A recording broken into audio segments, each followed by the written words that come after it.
یو دور او زمانه داسې و چې د صحابه خپل منځ کې اختلافات و په آخر وخت کې بیا د حضرت معاویه رضی الله عنه سلطنت او د هغې حکومت مستحکم شو. حضرت معاویه رضی الله عنه په خپل زندګۍ کې او په خپل ژوند کې لا وفات نو د خپل زوی دپاره یزید ابن معاویه دپاره د خلکو نه بیعت اخیستل شروع کړل. اوس دې زمانه کې چې انتخاب کېږي د مشر نو هغه د وټونو په ذریعه کېږي او هغه زمانه کې چې به انتخاب کېده نو د بیعت سلسله به وه. خلکو به یو مشر له لاس ورکړ بس دا به د هغوی وټو. نو په خپله زندګۍ کې او په خپل ژوند کې د خپل زوی دپاره د یزید دپاره بیعت شروع کړ او چونکې هغه په خپله جمدی و حکومت یې خپل و د حکومت چې څومره والیان و ګورنران هغې خپل و د فوج سربراهان او مشران یې خپل و نو دا مرحله ورته ډېره اسانه وه. عامو مسلمانانو د فتنې نه او د انتشار د بچ کېدو د لاسه د یزید بیعت وکړه. مدینه منوره کې له عام بیعت نو شوی. دې درمیان کې حضرت معاویه رضی الله عنه وفات شو. د مدینې شریفې والی ته اطلاع راورسېدله چې معاویه رضی الله عنه وفات دی، هغه په شام کې و. خو ته لا خلکو ته غږ مه کوه چې دی وفات دی او دا ووایه چې هغه بیمار دی، ناجوړه دی او په خپل ژوند کې د خپل زوی دپاره د خلافت او د بادشاهۍ بیعت غواړي. نو که خلکو ته دا پته ولګي چې دی خو وفات دی نو بیا به خلک انتشار جوړ کړي، غږ مه کوه. د مدینې شریفې چې کوم ګورنر دی، والی دی، هغه مشوره وکړه د خپل نایب سره. معاون یو سړی ډېر خراب سړی و، مروان د بنو امیه قبیلې و، مخکې ښه سړی و خو د دې ګورنرۍ نه او د دې ولایت نه وروستو بیا د ده کردار ډېر خراب شوی دی. بهر کیف دغې ګورنر د هغه مروان سره مشوره وکړه چې څه وکړم. مروان ورته وی چې په دوو کسو زه یېرېږم چې هغوی به د یزید سره بیعت ونه کړي. یو حضرت حسین رضی الله عنه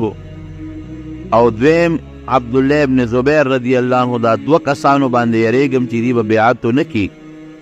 او باقي خلک به وکړي، خو که دې دوو کسو بیعت ونه کړو نو دا نور هم نه کوي. وی څه وکړمه؟ وی دا دواړه راوغواړه او ورته ووایه چې معاویه صاحب ما ته خط رالیږلی دی د یزید دپاره بیعت غواړي د بادشاه. نو که دوی در سره آماده شو بیعت یې وکړه خو ډېره ښه ده، او که دوی انکار وکړه نو سرونه ترې په هغه ځای قلم کا. نو که دا دواړه دې مړه کړل نو نور خلک به ویریږي، نو فوراً به د یزید سره د بادشاه بیعت وکړي. خو ګورې که دې دواړو بیعت ونه کړه نو د مدینې شریفې خلک یا ګیر چاپېره نور عرب هم بیعت ونه کړي، انتشار به جوړ شي. ګورنر ښه سړی و، نرم دل و. حضرت حسین رضی الله عنه یې راوغوښته خو دی پوه شو چې دا یزید دپاره ما نه بیعت اخلي او په دې هم پوه شو چې حضرت معاویه رضی الله عنه وفات شوی دی. اگر چې لا عام اطلاع مدینې منورې ته نه ورسېدلی خو چې دا ما غواړي نو همدغه چل دی. ځان سره یو څو کسان بوتلل او هغه د ګورنر د محل نه د دربار نه بار ودروله او وایي که ما اواز وکړو نو ما پسې راننوځئ، هسې نه ماته څه دننه مصیبت یا فتنه جوړه نه شي. چې دې څنګ ننوت هغه ګورنر ورته هم حقه خبره وکړه. وی ما خو دی له راغوښتې معاویه رضی الله عنه بیمار دی او هغه د خپل زوی یزید دپاره د بادشاهۍ بیعت غواړي، نو ته مهرباني وکړه هغه سره بیعت وکړه. حضرت حسین رضی الله عنه پوه شو، هغه ورته وی چې ما ته پته ده چې تا هم دې له غوښتم او زما دا هم یقین دی چې حضرت معاویه رضی الله عنه وفات دی. وی بس ته ما دې له راغوښتې چې ته به بیعت کې. وی ما له مشورې له وخت راکړه، زه به پې سوچ وکړم، مشوره به پې وکړم، پې ډېره ښه ده. حضرت حسین رضی الله عنه ته بار راووته. ګورنر چې بیا د هغه خپل معاون سره د هغه خپل نایب سره مشوره وکړه د مروان سره، مروان ورته انتهایی غلطه دی وکړه. که بیعت یې نه کو نو وجلی به دی، نو که ډېر یې وجلی وی نو نور خلک به یېرېدلی و، ټولو به د یزید بیعت کو. چې دې نه بد شو سې قابو کولی نه شي. او ګورنر ورته وایي افسوس مروانه، ته زما لاس د پیغمبر علیه السلام په ښار کې، د نبي علیه السلام په کلي کې د هغه د نوسي په وینو رنګ کول غواړئ، الله نه نه یریږي؟ دا د پیغمبر علیه السلام ښار دی، د نبی علیه السلام کلی دی، د هغه وطن دی. او دا هم په یقین سره مونږ ته معلومه ده چې حضرت حسین رضی الله عنه د نبی علیه السلام نوسی دی، د لور زوی دی. زما لاس ولې د هغه په وینو باندې رنګ کم؟ هېڅ چېرې داسې نشم کولی، بیعت به ترې والو. وی اوس یې نشي قابو کولی. سبا یې ورپسې بیا استازی ولېږه چې ته راشه او مونږ سره هغه خپله خبره کې مشوره وکړه. حضرت حسین رضی الله عنه ته بیا یو شپه مهلت واغېسته چې ما ته یو شپه انتظار وکړه، زه مشوره کوم. او په هغه شپه کې دننه مکې مکرمې ته را روان شو. څومره د پیغمبر علیه السلام د خاندان، د حضرت حسن، د حضرت حسین رضی الله عنهما یا بنو هاشم کې د پیغمبر علیه السلام کم خاندانو، هغه ټول د شپې اوښانو باندې سواره شو، مکې مکرمې ته راغلل. مطلب یې دا و چې دلته اوس جنګ او جګړه جوړول او اختلاف او انتشار پیدا کول نه دي پکار. دا د پیغمبر علیه السلام وطن دی، زه به بیعت نه کوم، دی به په زور رانه غواړي، نو لوی جنګ او انتشار او وینې تویدل د مسلمانانو به شروع شي. عبدالله ابن زبیر رضی الله عنه هم د شپې پټ په پټه مکې مکرمې ته ځان راورسو. مکه مکرمه کې دي یو بل سره مشورې کولې چې اوس څه وکړو، آیا د دې یزید بیعت وکړو؟ عامو خلکو یې بیعت کړی دی او ځای په ځای باندې د زور حکومت قائم دی، شام کې، مدینه شریفه کې، په بصره کې، او ګیر چاپیره چې نور څومره علاقې دي هلته کې ټول خپل فوجي کمانډران دي، د بیت المال مشران دي، فوجي جرنیلان دي، بادشاهان، والیان، گورنران، ټول د ده دي. اوس مونږ دې حالت کې څه وکړو؟ مونږ که د ده بیعت کوو هم نامناسب دي. ولې؟ ځکه چې کوم خلافت د نبی کریم صلی الله علیه وسلم نو هغه دا خلافت نه دی. د پیغمبر علیه السلام خلافت خو طریقه به دا وه چې کوم د رای خاوندان به هوښیار او پوه خلک به و، هغوی به راجمع شو، هغوی به خپل منځ کې فیصله وکړه چې کوم انسان د بادشاهۍ لپاره اهل دی نو ابې بادشاه که. حضرت ابوبکر صدیق رضی الله عنه بادشاهي او خلافت هم دغسې وه. د حضرت عمر فاروق رضی الله عنه خلافت هم دغسې و. تر اوسه پورې موروثي بادشاهي نه وه راغلې. نه حضرت ابوبکر صدیق خپل زوی بادشاه کړی دی، نه حضرت عمر فاروق خپل زوی بادشاه کړی دی، بلکې عمر فاروق رضی الله عنه چې کله په خپل ژوند باندې خلیفه مقرره و نو یو شوره یې جوړه کړه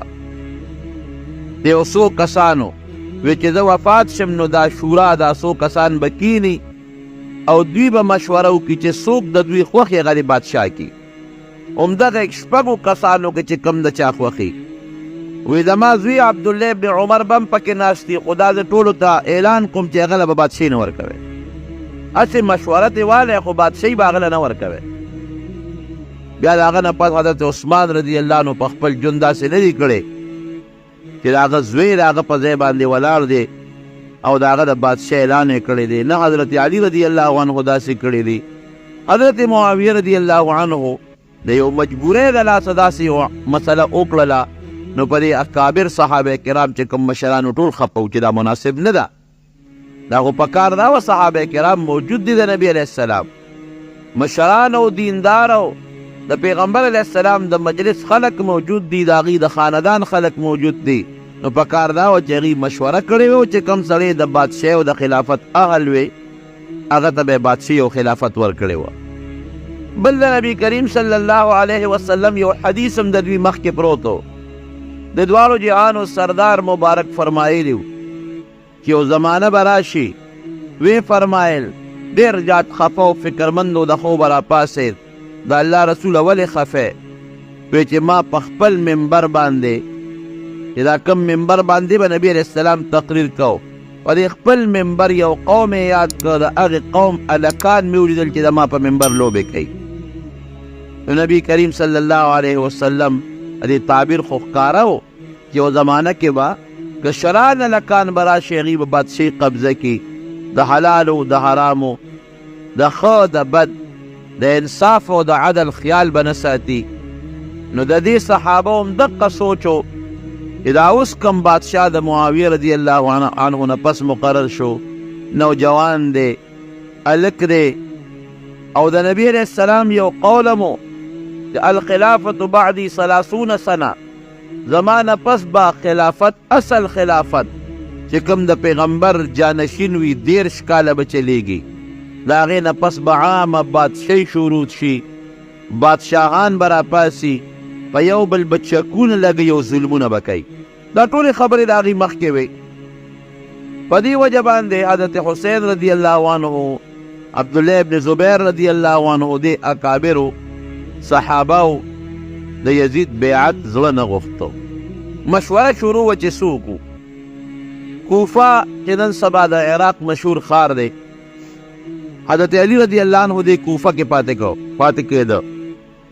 هغه شهید شوی هم په کوفه کې دی او د علي رضی الله عنه قبر هغه هم اوس هم په کوفه کې دی د کوفې خلکو د علي رضی الله عنه سره ډېر لوی عقیدت لره او ډېره مینه یې لرله نو هغوی خطونه راولېږل او استازي راولېږل حضرت حسین رضی الله عنه پسې مکې مکرمې ته چې ته مهرباني وکړه کوفې ته راشه د کوفې ټول خلک ستا په انتظار دی کوفې ته راشه نو موږ ستا په لاس بیعت کوو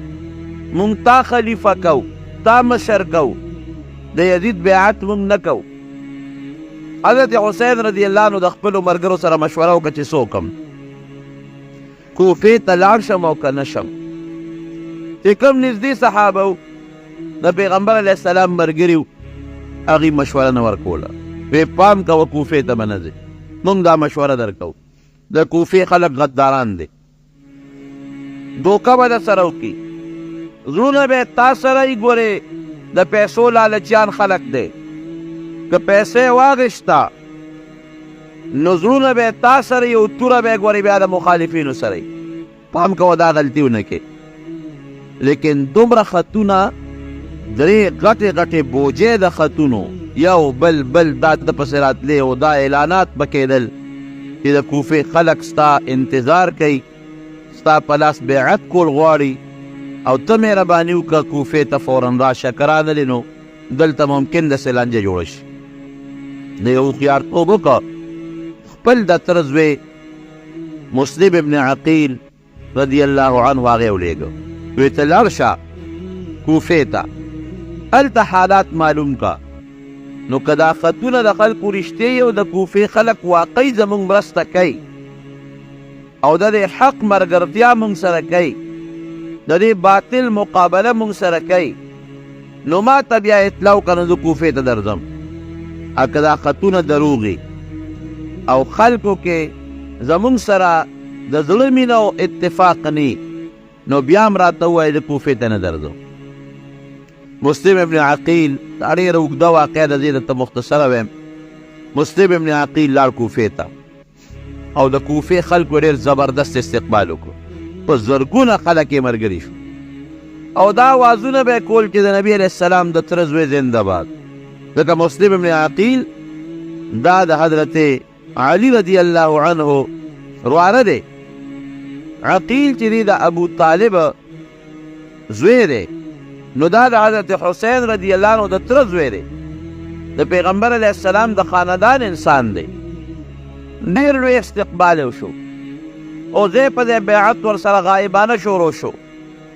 چې موږ ستا په لاس بیعت کړو د حضرت حسین رضی الله عنه دپاره او هغه ته فورا خط ولېږه چې هغه هم را روان شي مسلم ابن عقیل چې د خلکو دا ګرمه ګرمۍ ولیدله د کوفې د خلکو او دا جوش یې ولید چې دا خلک خو زموږ ټول تابعدار دی او ټول د نبي علیه السلام په خاندان ځان قربانوي یاره دا خلک خو اورېدو والا خلک نه دی دا واقعي زموږ د خاندان مینه ناک دي، مونږ سره محبت دی او زمونږ نه نه اورېدو والا دي. یو کس ته ټول د کوفې خلک په زرګونه د قبایلو ګیر چاپېره چې څومره علاقه وه کوفه یو خاص ښار نه څومره چې ګیر چاپېره د عراق د علاقې وې دا ټول په یو اواز ورسره پاڅېدل او بیعتونه ورسره شروع شو. مونږ بالکل د یزید بادشاهي نه منو، مونږ د هغه مقابله کې د نبي علیه السلام نوسې ودرول غواړو او فورا دې راځي. مسلم ابن عقیل چې دې حالت ته وکتل یو خط یې ولیک او په هغه خط کې حضرت حسین رضی الله عنه ته ولیکل چې ته مهرباني وکړه فورا را روان شه کوفې ته. ممکن د مکه مکرمه کې تا ته خطره میلو چې دلته هېڅ خطره نشته. هغه خو هغه ظاهري د خلکو هغه مینې ته وکتل. د کوفې خلک ټول زموږ ملګري دي، هېڅ څوک زموږ مخالف نشته او ټول په موږ ځانونه قربانوي. حضرت حسین رضی الله عنه ته خط را روان شو، خو پیاده سفر یې بلا مزل به و. دې خوا یزید ته پته ولګېدله شام ته اطلاع میلو شوه چې حضرت حسین رضی الله عنه خو مکې مکرمې ته راغلی دی، د مکې خلک هم ورسره ټول ولاړ دي ستا خلاف. او بیا کوفې ته د تره زوی راورسېد مسلم ابن عقیل او ټول د کوفې خلک ورسره ودرېدل او بلکې یوازې ودرېدل نه د هغه دپاره بیعت هم شروع شو. اپوی شو هغه وی که دا کوفه هم زما مخالفه شي، د مکې خلک هم زما مخالف شي او دا خو د نبي علیه السلام نوسې دی، که دې لږم میدان کې ودرېده نو دا ټول خلک د ده مرسته کوي او زما بادشاهي خو بیا بربادېږي. د ما څوک د مقابله کې چې ته بادشاهي یې راشه زور د کار واله. نو د بصرې چې کوم ګورنر و کوفې سره مخکې یو ښار دی اقدام عراق کې راځي، عبیدالله ابن زیاد، هغه ته یو خط ورولېږي او هغه ته فورا کوفې ته لاړ شي او د کوفې خلک په هره طریقه چې دا حضرت حسین رضی الله عنه او د عبیدالله ابن د مسلم ابن عقیل نه د هغه د تره د دوی نه واړوه. پیسې غواړي پیسې ورکه، مشرۍ غواړي مشرۍ ورکه. په پیسو کار نه کېږي او په زور کار کېږي نو چې څوک مخالف وي ختم کا مړه کا خو دا فتنه ختمه کړه. عبیدالله ابن زیاد چې کوم د بصرې ګورنر و د یزید د طرف نه دی راغی کوفې او د کوفې جامع مسجد کې اعلان وکړ، خلک یې ځان ته راجمع کړل. هغه سره خپل لښکر دی د بصرې نه ځان سره راوستی دی. جامع مسجد د کوفې لوی جومات کې ودرېده او دا اعلان یې وکړه چې خلکه زه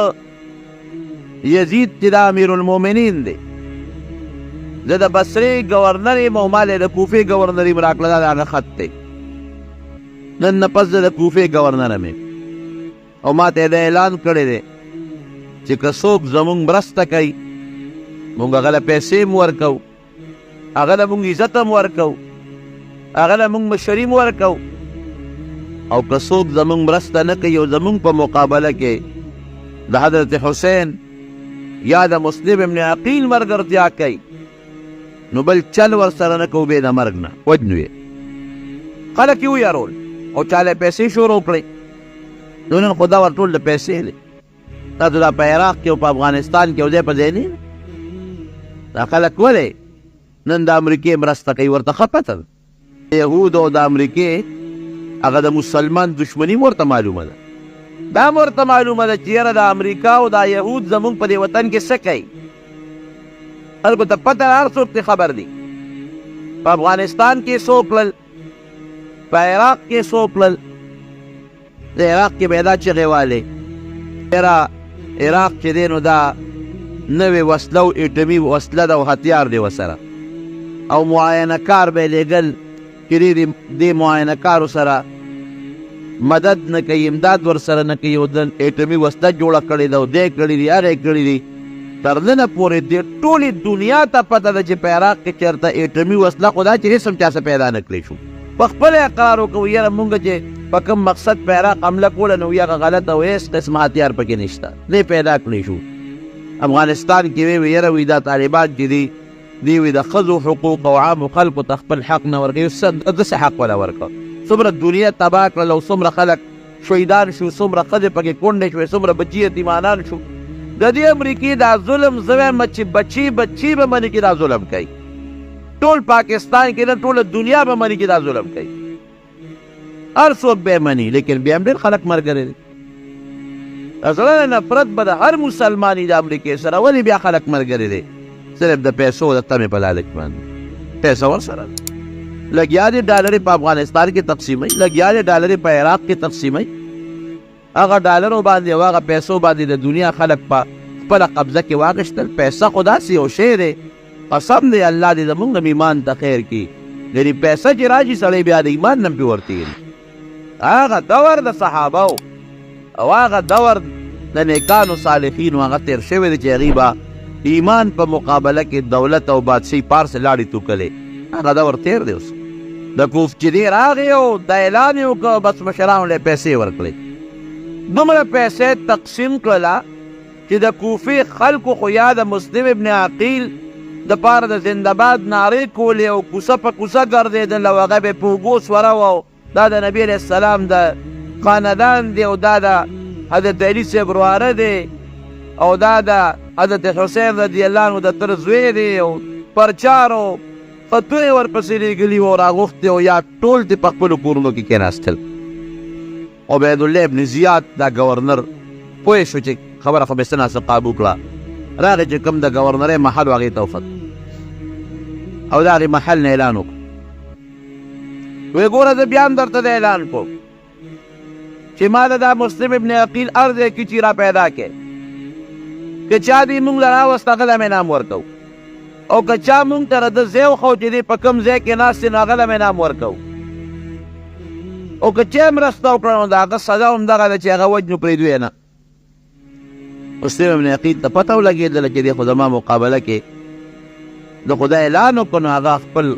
د کوفې خلکو ته وایي چې راځئ ستاسو خو ما سره ولاړ یې ځای چې ورځو. 18,000 تاریخ لیکي په شمېر 18,000 کسان ورسره ملګري وو د مسلم ابن عقیل سره. 18,000 لږ نه، زر هم نه، 2 زره هم نه. او ټول رالل او د دې عبیدالله ابن زیاد د هغه محل نه یې ګیر چاپېره محاصره وکړه. راځئ به ستاسو زما ملګري یې چې دا ختم کړو. او ده سره په شمېر په دغه ځای کې 50 یا 60 کسان دي دغه ګورنر سره، 50 یا 60 او 18,000 د کوفې خلک د ګیر چاپېره محاصره شو. دغه 50 شپېتو کسانو کې هغه خلک هم و چې هغه د دوی د قومونو مشرانو، هغوی ته یې ویې شا به یې کوز شوی دی د محل نه. او چې کم خلک د مسلم ابن عقیل سره ملګري دي هغوی له پیسې ورکړې، لالچ ورکړې، څومره پیسې چې غواړي ورکړې وله دا خلک رانه پره کړې. او په خپله بیا د قلعه سر ته وخت او اعلان یې وکړ خلکه زه ګورنر یم ستاسو د یزید د طرف، ما له یې د کوفې ګورنري را کړې ده او زه د اعلان درته کوم چې څوک زما مرسته کوي څومره پیسې چې پکار یې ورکوم به د قومونو مشرۍ به ورکوم، او که چا زما مرسته ونه کړه او د دې مسلم ابن عقیل مرسته وکړه نو خیر یې نشته، ما به تاسو مړ کړې خو درپسې بل لښکر را روان دی. تاریخ لیکي چې یا 18,000 کسانو او یا یو قسم ورسره پاتې نه شو. دا غریب دقسې په میدان یوازې پاتې شو. او اخره کې ډېره زیاته د غم او د افسوس واقعه را خو دې هم ګرفتار کړ او راوست او ځان ته مخامخ ودرو او په دومره بېدردۍ باندې ګرفتار کړ چې دې کله ګرفتار کړ نو دې ووهه او دا شونډه او دا پود او دا غاښونه یې وتل، دې نه یې وینې به دی ځان ته مخامخ ودرو. نو حضرت حسین را لېږلې او ډېر د حضرت حسین رضی الله عنه په حق کې ډېرې سترې سپورې ډېرې د کنځلو خبرې وکړې. د ورلم جوابونه ورکړل، هغه الفاظ ما له مناسب نه دي، خو بهر کې سړي ته حکم وکړه جلاد ته د محل سر ته وخېجوه او هلته یې په توره ته سر ووهه او سر او تنې دواړه لارې ته وغورځوه چې خلک ته عبرت وایي. وی یو وصیت کوم هغه خو مې ومنه کنه. وایه څه وصیت دی دی؟ وی یو وصیت خو دا دی زما یو وصیت ومنه، باقي زه چې ته څه وایې نو بس وجنې مې یو کار څه کوې خو زه ستا په لاس باندې یا د یزید په لاس بیعت کول نه غواړم. خو یو وصیت مې ومنه. وی وصیت څه دی؟ وی یو خو دا دی چې زما لاش زما یو رشته دار دلته کې هغه ته حواله کړه چې ما لاش ښخ کړي ما د مرګ نه پس. دویم ما باندې 200 درهم د یو سړي قرض دی، دغه رشته دار ته زه دا وصیت کوم چې د ما هغه قرض خلاصه کړي. او دریم زه یو خط لیکم د حضرت حسین رضی الله عنه په نوم باندې ځکه هغه ته ما یو خط لیږلی دی او ما ورته وی چې د کوفې خلک زمونږ ډېر تابعدار دي نو ممکن ده چې هغه را روان شوي نو که هغه راغی خو دغه حال د هغه هم دی دا کوم چې زما ما سره د خلکو چې کومه غداري وکړه خو دا غداري هغه سره هم کوي زه هغه ته یو خط لیږم چې ته مهرباني وکړه ګورې کوفې ته مه راځه د کوفې خلکو چې دا ما سره څه وکړل دا حال ستا هم دی ګورنر هوښیار و هغه ډېر ښه او رشتهدار یې وله راوغوښته 3 واړه وصیت یې وکړل وی دا 2 به دې ومنو ستا دا قرض به هم ستا دا رشتهدار خلاص کړي خوښه یې خپله ده که خلاصوي که نه خلاصوي مونږ یې نه منې کوو دا دویمه خبره دې من ولیکه حضرت حسین ته رضی الله عنه ته ښه خبره ده که رانغې جنګ به ونه شي جګړې نه به مونږ هم بچ شو هغه هم بچ شي او دا دریمه خبره دې نه منو چې ستا لاش دې ښخ کړي ستا لاش به همدقسې په دې میدان پروت وي ته نه منو اوچت یې که برق د قلا سر ته او هغه ظالم جلاد ته سر وو سر یې لاندې پرېوته او وجود لیله ته ورکړه هغه هم لاندې پرېوته ځای دومره اوچت و تاریخ لیکي چې دې ځمکې له راغې نو دا د خپې دا هډوکي مات شو حضرت حسین رضی الله عنه ته خو اړومبې خط رسېدلی و د خو ورته لیکلي و ځکه د کوفې خلکو خو اړومبې ډېر مضبوط استقبال کړی و هغه ته خط ورسېد چې د کوفې خلک خو زما مرسته کوي او زما د تره د زوی استقبال وکړه او د عدل او د انصاف د حکومت لپاره زما شاته ودرېږي زموږ نه ځان قربانوي خپلې قافلې ته یې حکم وکړو ځان تیار کړې زه کوفې ته څومره چې په مکه مکرمه کې مشرانو هغوی وله مشوره ورنه کړئ مزه تر دې حده پورې عبدالله ابن زبیر رضی الله عنه ورته وی ګوره د کوفې ځمکې ته چې قطعا لاړ نه شي دغې خاورې ستا د پلار سره وفا نه ده کړې تا سره هم ګورې وفا نه کوي د هغې خاورې ستا ورور سره حضرت حسن سره وفا نه ده کړې تا سره هم وفا نه کوي مه کوه ګورې عبدالله ابن عمر رضی الله عنه چې کوم د عمر فاروق رضی الله عنه زوی دی هغه ورته نصیحت وکړ عبدالله ابن عباس د حضرت عباس رضی الله عنه زوی دی هغه ورته نصیحت وکړ چې ګورې پام کوه کوفې ته لاړ نه شي مه د کوفې د کوفې خلک در سره وفا نه کوي او موږ درته مینت کوو زاري درته کوو د خدای په نوم درته قسم اچوو چې کوفې ته مه ځه او حضرت حسین رضی الله عنه کوفې ته اراده و چې د خامخا ځم نو دا سوال په تاریخ کې راځي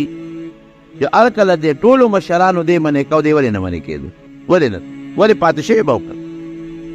د هغه نه یو حدیث ما ته رسېدلی د نبي کریم صلی الله علیه وسلم چې په حرم کې به یو حیواني یو انسان به هغه انسان د نبي علیه السلام د حیوان مثال ورکوي یو حیوان به چې د هغه د لاسه به د مکې مکرمې د حرم عزت بربادېږي نو هسې نه که زه دې مکه کې پاتې شم او دلته جګړه جوړه شي نو د پیغمبر علیه السلام دغه حدیث مصداق زه نه ګرځم هسې نه هغه کس زه نه شمه چې نبي علیه السلام د هغه په حق کې فرمایي یو شی به چې د هغه د برکت نه به د حرم تقدس ختم شي د هغې عظمت او احترام به ختم شي نو د حرم نه بار که جګړه کېږي دلته به هم راسره کېږي که وینې تویږي دلته به هم تویږي خو چې کم از کم دا د حرم په دې ځمکه ونه شي او بار وشي نو ښه به او دویم وی ما د شپې خپل نیکه په خوب کې لیدلی دی نبي علیه السلام هغه راته یو حکم کړی دی د هغې حکم به زه پاسداري کوم هغه حکم به خامخا زه منم اوس نتیجه که ما سره برابر خیږي او که زما مخالف کېږي که زه مرم او که زه جمدې پاتې کېږم وی هغه څه خوب دی وی نه د خپل نیکه راز په خپل ژوند فاش کول نه غواړم دا دوه خبرې وي د دې دوو خبرو د وجې نه مجبور دی چې دی د مکې مکرمې نه وځي او درېیمه خو هغه خبره وه چې د یزید په لاس باندې د بیعت کول نه غواړم دی خلیفه د مسلمانانو نه دی دی په زور د خلکو نه بیعت اخلي خلیفه خو دغه نه چې په زور د خلکو نه مشري والي خلیفه خو چې مقرریږي د مسلمانانو مشران او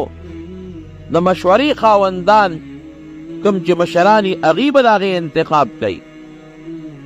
بهر کیف هغه خطونه هم د ده په مخ کې چې کوم د کوفې خلکو ته رالیږلي او د مسلم ابن عقیل د تره د زوی هغه ړومبی ختم و چې هغه وی چې د کوفې خلکو خو د ما ډېر لوی استقبال وکړه نو ټول چې څومره د نبي علیه السلام د نبوت د خاندان کم کسانو نو هغه ټول د قافلې په شکل کې د مکې مکرمې نه کوفې طرف ته روان شو. په لاره چې به کم خلک مخې له ورتل ده به دې تپوس کو چې د کوفې حال څنګه دی چې د کوفې نه به څوک راتلل. هغوی به ورته وایي چې زړونه یې تا سره دي خو ګورې تورې د ابن زیاد سره دي.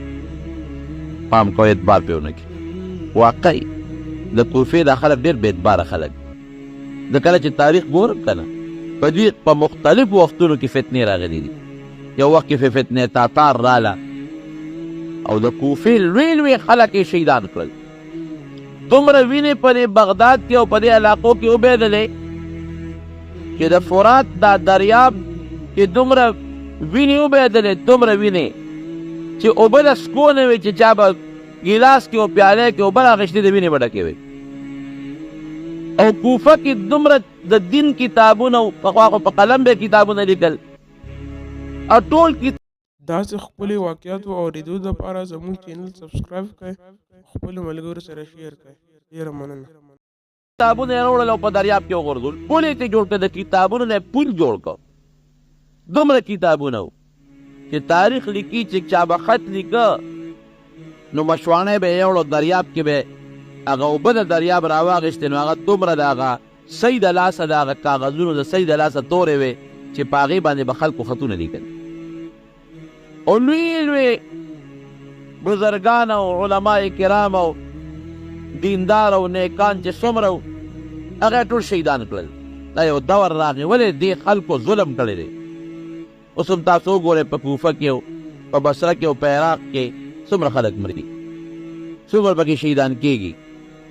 دا هم هغه اثر دی، هغه وجه ده مخکې نه را روانه وجه ده چې دې خلکو په دغه زمانه کې د نبي علیه السلام د خاندان سره ډېر لوی انتهایي ظلم او زیاتې کړی دی. لیکن دته خو د تره د غزوې هغه خط مخکې و، ما درته وویل هغه خوب یې مخکې و، نو دې برابر روان دی. عبیدالله ابن زیاد خو اوس خپل تسلط په کوفه کې قایم کړ. خلک یې ویرول، څوک یې مړه کړل، چا له پیسې ورکړې، دبو شو خلک. لښکر یې را روانې کړې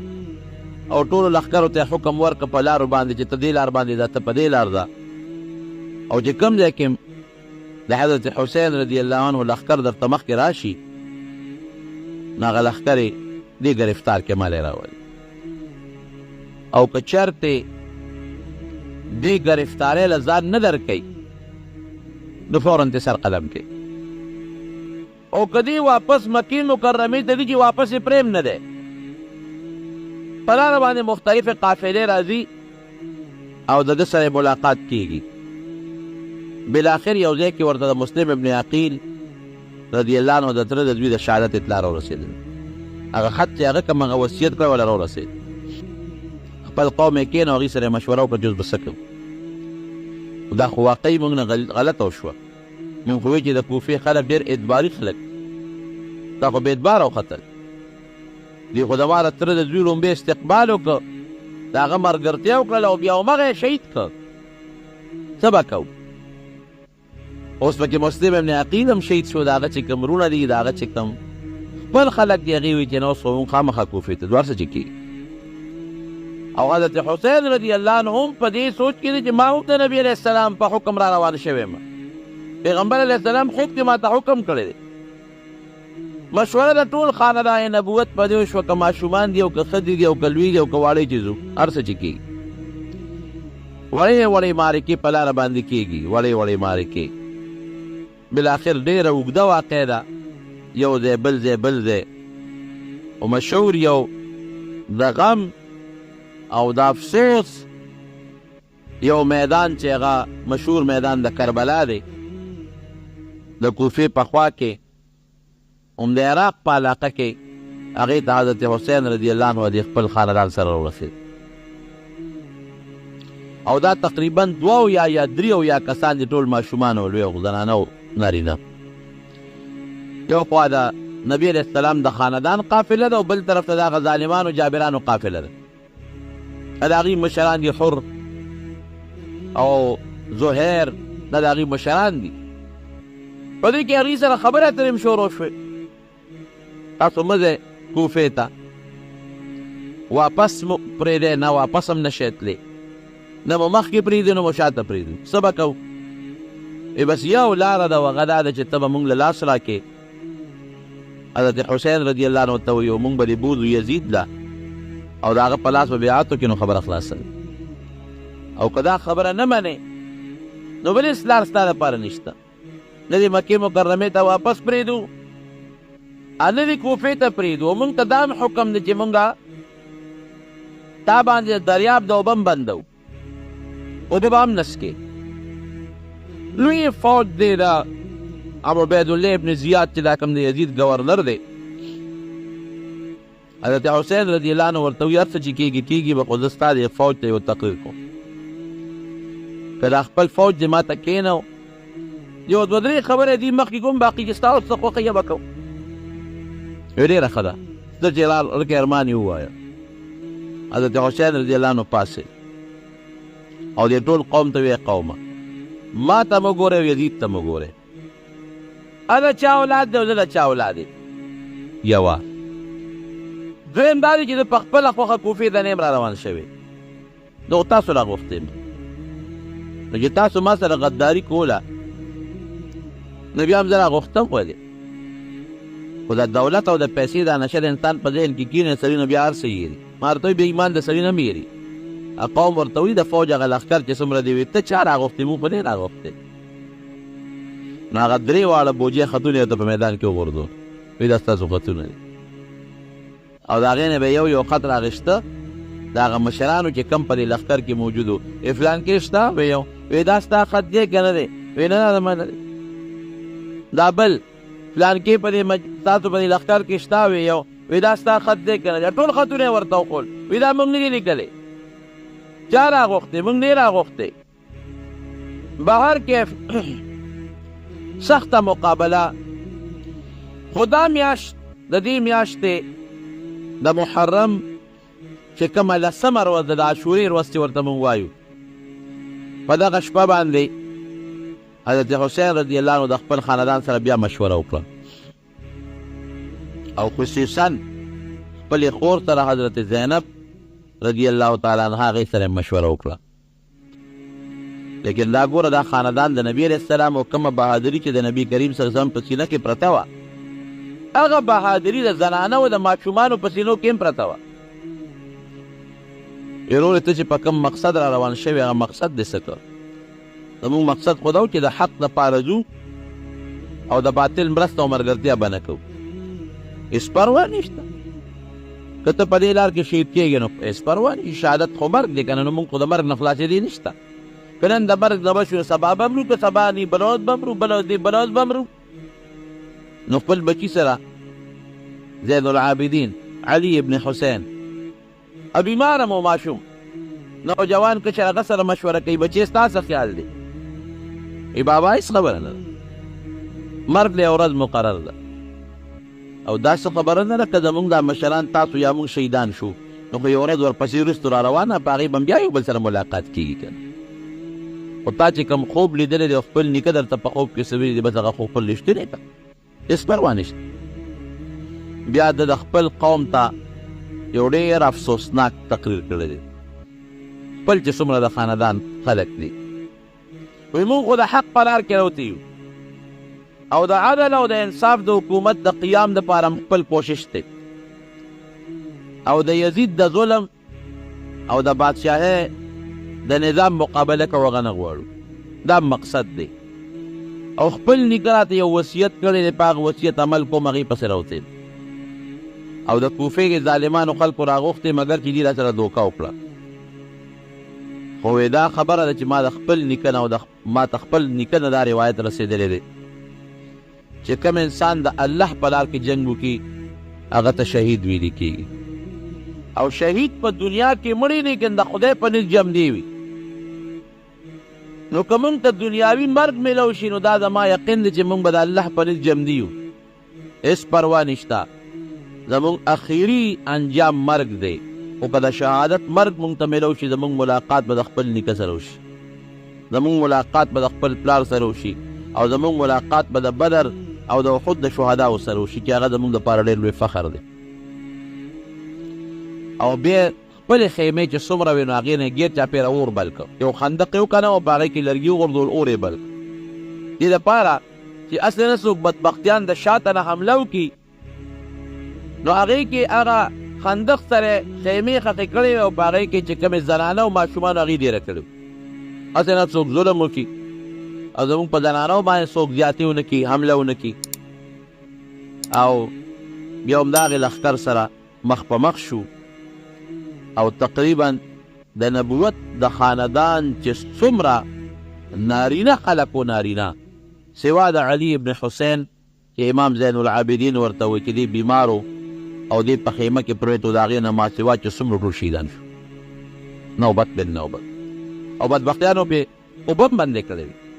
یو مقام کې چې تږي شو نو دا اواز یې وکړی ظالمانو یو تپوس ته نه کوم تاسو په ما د فرات د دریاب د اوبه بندې کړې دي وی دا اوبه خو خنزیران هم څکي او سپي هم څکي ځکه دریاب نه خو دا ټول حیوانات اوبه څکي هغه اوبه چې خنزیران او سپي څکي د پیغمبر په نوسیم بندې کړي دي خدای نه نه یارېږي لیکن هغه ظالمانو په زړونو کې هغه د پیسې او د هغه مشرۍ او د دولت هغه نشه وه دا ټول شهیدان شو او د شهادت نه پس بیا هم پرې نه ښوده سر یې ترې پرې کړه د حضرت حسین رضی الله عنه نه او هغه سر یې یوړه عبیدالله ابن زیاد ته دې وخت کې په مدینه منوره کې یو بیبي د مشکات شریف کې حدیث دی هغه خوب دی یو دومه نوم یې دې وخت کې ما نه هېر دی وی راپاڅېدم ډېر هیبتناک خوب مې ولیده څه خوب دې ولیده وی نبي کریم صلی الله علیه وسلم مې په خوب کې ولیده وی جوړې پې خاورې پې الوتې دي او سر مبارک یې ببر دی او لاس کې ور سره شیشه ده او په هغه شیشه کې وینه ده وی ما یې تپوس وکړه چې د الله رسوله ولې پریشان یې څه چل شوی دی ویښته مبارک د ببر دی وجود باندې د خاوره الوتې دی او دا په لاس کې د شیشه نیوله دې کې څه دي وی شهدت قتل الحسین آنفا وی د حضرت حسین شهادت ته حاضر شوی وم دا لږه غوندې وینه مې د هغه وینه راغښتې ده دې بدبختانو زما نوسې معاف نه کړ یا هغه بیبي راپاڅېد هغه خوب یې بیان کړه دا عین هغه ټیم و چې کوم وخت حضرت حسین رضی الله عنه شهید شوی دی سر یې یوړو عبیدالله ابن زیاد ته مخامخ کېښود یو خانک کې دا سر پروت و یو چوکۍ راواغېسته په دې پوزې له ول داسې رابروله چې سم شوې که نه شوې او بیا یې وی یاره خلک وایي چې د حسین رضی الله عنه حسن ډېر مشهور و خلک پرې ډېر خشته دی وی خلک وایي چې دا خشته دی داسې لږه د هغه په هغه حسن کې دوه درې خبرې وکړې یو صحابي دی مقام کې ولاړ و هغه لاس ولکلک ونیو عبیدالله ابن زیاد ظلم مه کوه زما د قسم په الله کې ردې مخ نه ښکلی مخ بل نشته او زما د په رب ذوالجلال قسمي دی چې دا کم شونډو له دا چوکه رابرې ما په دې خپلو سترګو له دواړو جهانو سردار مبارک لیدل چې دا شونډې ښکل کړي دي او ته چې کومې پوزې له غزار رابرې زما د په رب قسمي چې ما د نبي علیه السلام مبارک پوزه لیدله تا نه دی لیدی دغسې ولږه څنګه چې د حضرت حسین رضی الله عنه هغه خاندان نبوت یې ټول راواغېسته او بیا هغې له څه تحفې تحایف هم ورکړل مدینې منورې ته رخصت کړل لیکن رب العالمین د هغه عبیدالله ابن زیاد نه هغه بدل سوړ دی کې دننه دننه واغېست یو فتنه کې رب العالمین دې مردار کړ مړ شو قتل شو یو بل فوجي لښکر کې یو راوي وایي زه ورغلم سرونه مې کتل وی قسم په الله چې سرونه پراتو پکې د عبیدالله ابن زیاد سره پروت و یو لوی دغه خامار مې ولیده وی هغه خامار داسې روان دی او په یې سرونو کې ننوځي راننوځي یو سر بویي بل سر بویي بل بویي بل بویي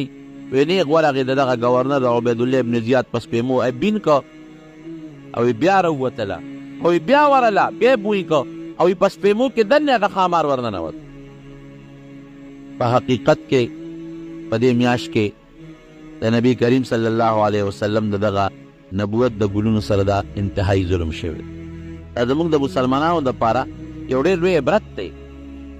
یو خو مسلمان له دا عبرت دی چې د چا زوی د چا رور یا څوک په خپله دغسې د یو باطل په مقابله کې د کافر په مقابله کې ګیر شي د هغه دپاره د حضرت حسین رضی الله عنه شهادت عبرت دی او دویم د حق د باطل په مقابله کې د حق د مرستې دپاره ودرېدل دا زموږ د مسلمان دپاره لوی عبرت ښیي ورونو یو خبره تاسو ته وکړم زموږ خلک عموما په دې وجه په لسم د عاشورې په لسم باندې مونږه غم کوو او څوک په دې باندې غمونه کوي او څوک د غم راځي اظهار کوي یاره وایي په دې ورځ باندې حضرت حسین رضی الله عنه شهید شوی دی څوک تورې جامې اغوندي او څوک جړاګانې کوي او څوک فریادونه کوي شریعت کې دا ټول هر څه ګناه دي داسې به نه کوئ ما یې د تېره جمعه ویلي یو انسان په یو ورځ کې شهید شي دا د دې خبرې نښه نه چې دا ورځ سپیره ده د جمعې په ورځ چې څوک مړ شو نو جمعه نه سپیره کېږي هغه انسان بختور دی چې رب العالمین له جمعه ورکړه یا د عرفې په ورځ باندې څوک شهید شو دا به نه وایي چې د عرفې دا ورځ سپیره ده نه دا انسان بختور دی چې رب العالمین د عرفې غوندې ورځ وله ورکړه دارنګې حضرت حسین رضی الله عنه د شهادت د وجې نه بېشکه د هغه شهادت داسې شهادت دی چې دویم که اسمان ماتېدی نو په دې مات شوی و که ځمکه شلېدلې نو په دې به شلېدلې وه لیکن په دې وجې دا ورځ یا دا شپه سپېره کېږي نه دوی بختور چې رب العالمین د عاشورې غوندې بختوره ورځ باندې هغوی له شهادت ورکړه او د هغوی شهادت تر قیامته پورې مسلمان ته په تاریخ کې یو لویه دروازه کله او پرېښودله د دې ورځې متعلق یو څو ضروري مسایل دي خو بله جمعه پکې راځي انشاءالله هغه به درته بله جمعه وویم صرف دومره ده چې که چرتې د هغوی دا ورځ د اتوار راتله په دې ورځ روژه نیول بهتر دي ډېر لوی اجر او ډېر لوی ثواب دی پکې نبي علیه السلام او صحابه کرامو به د دې میاشتې په دې لسمه باندې روژه نیوله خو په اخیري کال چې کله وفات کېده نو فرمایلي وی لئن بقیتو الی قابل لاصومن التاسعه وی که آینده کال پاتې شم نو زه به د لسمې سره نهمه ورځ هم روژه ونیسم نو دوه ورځې روژه نیول پکار دي هغه د روژې فضیلت او اجر به انشاءالله آینده جمعه کې درته ویم یا چې نور د دې ورځې متعلق کم شرعا د سنتو څه مسایل دي خو که چېرته دا ورځ د خالي وه لسمه نو بیا د جمعې پر ورځ روژه ونیسئ جمعه او خالي که ورځ د اتوار وه نو خالي و اتوار روژه ونیسئ یعنې د دې میاشتې نهمه او لسمه دوه ورځې روژه نیول پکار مستحب دي او ډېره لویه فایده ده پکې پته به ولګي چې یاره دا کومه ورځ ده عموما په دې کې حکومت هم چې کوم اعلان وکړي هغه هم رښتیا وي ځکه د شیعګانو پکې خپل دا قصې پسې وي دوی پکې خپلو امام بارګاهونو کې دا جلوسونه وباسي نو هغوی هم پوره کوشش کوي چې اصلي ورځ لسمه کمه یوه ده نو به هر کیف چې کومه لسمه ورځ وي نو هغه لسمه ورځ او نهمه ورځ دوه ورځې کوشش وکړي